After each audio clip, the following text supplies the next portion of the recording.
the United States has been acquiring debt for 230 years.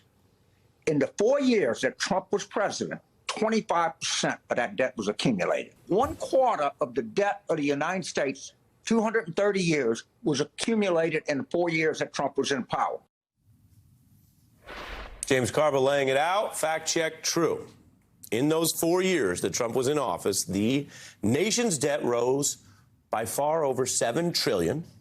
National debt hitting $31 trillion, which is 25% of all U.S. debt. This is sort of the chaser to the discussion we were just having at the top of the hour. And as promised, we break up the math. I'm never going to hit you with too much math unless I absolutely have to. But this is part two of the point. And boy, does it matter. And boy, does some of it scare Republicans who have an entire political message and apparently potentially debt crashing government strategy around people not understanding this basic math. And again, I'll go out of my way to say you can have an honest debate about whether to raise taxes or lower federal spending in certain ways that are workable. But you cannot claim that this is somehow Biden's debt or Democratic debt. And I say that just as the person giving you the news. So take a look at this. Donald Trump added more to the national debt than Obama and Bush. And he is the rebels guy over there on the House floor. And that was after Bush increased government spending more than any of the 6 presidents preceding him, which included, of course, Democrats and the Great Society Democrat who did, at the time, increase government spending, LBJ, Great Society, all that stuff. What's different now is political. A Democrat's in the White House, so Republicans are complaining and threatening to crash the debt, refuse to raise the roof, the whole thing I told you. Now, as if that wasn't enough, Dayenu, behold what President Reagan said. Congress consistently brings the government to the edge of default before facing its responsibility. This brinkmanship threatens the holders of government bonds and those who rely on Social Security and veteran benefits. Interest rates would skyrocket. Instability would occur in financial markets, and the federal deficit would soar. We've been here before. I'm joined now by a former Democratic senator from North Dakota, Byron Dorgan, who has spoken out about the truth of finances, about regulating Wall Street. You have been right from time to time. We've pointed that out in past reports. Thanks for joining me, Senator. Happy to. I hope it's more than time to time, but we'll see. Well, it can't be every time. Last time I checked, you're a human being, not an AI, predictor. But right. But when you look at President Reagan there, was he right? And what might he say, in your view, to what the House Republicans are doing now? He was right. But, the debt substantially increased under President Reagan as well. But he's correct about that. Look, what the Republicans are doing here is it's an elaborate fraud. It's a repeat performance, of course. They've done it before. And the fact is, we do need to get our economic house in order. That's just a fact. Mm-hmm. But the Republicans are saying the pressure we're going to use is we're going to say to people, if Democrats don't do what we want them to do, by the way, that includes probably cutting Social Security and Medicare, if Democrats aren't willing to do that, we intend to decide we're not going to pay America's bills. I mean, that's just thoughtless banter that is so foolish and so dangerous to this country. And you were in the Congress. Those are not new bills. Those are the bills they already agreed on. That's right. It's what we've already spent. So the question is, are we a country that pays its bills? The answer has to be yes, of course. But I was listening to the description about Donald Trump. So you remember when Donald Trump said, look, I'm going to pay off the federal debt in 8 years. That's just a fact, he said. It's now $20 trillion. We're going to pay it off in 8 years. Well, in 4 years, he left, and it went from $20 trillion to $28 trillion, just like that. And you know what? All of those Republicans that are telling us about what's going on there, you played most of these interviews, all of them voted for all this stuff. They voted for very big tax cuts so that 50 corporations, by the way, made $50 billion among them and paid zero in taxes. They got big corporate tax cuts.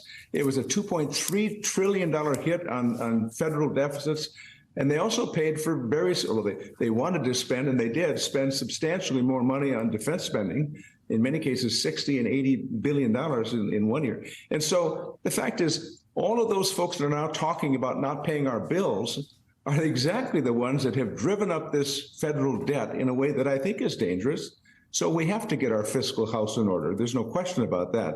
But we should not ever decide, we're okay if you are willing to shut down the government. We're not okay with that, ever. We should never be okay with that.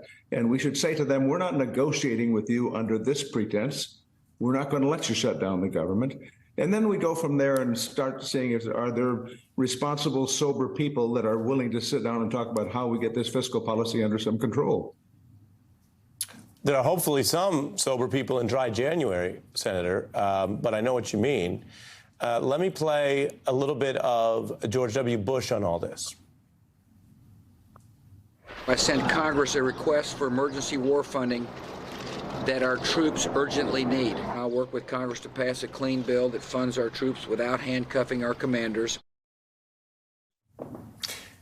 I want to bring you into that, and Jason Johnson, who's also here. So first, Jason, you will almost not recognize these other Republican presidents.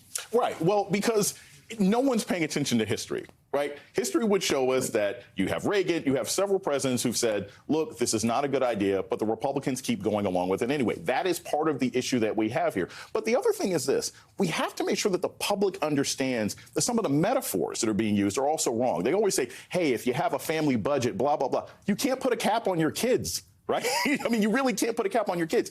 Kids are expensive. This country is expensive to run. That is why we usually end up raising the debt ceiling. So the fundamental way that Americans understand this also has to be changed. That's the way we can break through some of the disingenuous Republican rhetoric. Yeah. Senator? I agree with that. In fact, one of the people that you had on in an interview said, let's get back to regular finances. Well, you know what regular finances is? That you pay your bills. You just pay your bills. And if you decide that this country will not, cannot, and should not pay its bills until somehow the Republican leaders decide to bludgeon the Biden administration, that's a horrible thing. I mean, it's really going to injure this country's economy in a dramatic way. The last time this happened, as you know, our credit rating took a hit. And I've been through a number of these shutdowns. The first one was the Gingrich shutdown. And, that lasted for some lengthy period. But none of these so-called shutdowns, and certainly never would deciding not to pay your bills, none of them make any sense at all. That's not thoughtful public policy by people that care about this country's best interests. Senator, are there any lessons, because we mentioned and people remember this with Obama and other face-offs, is there lessons here in how the Democrats and the administration should deal with this?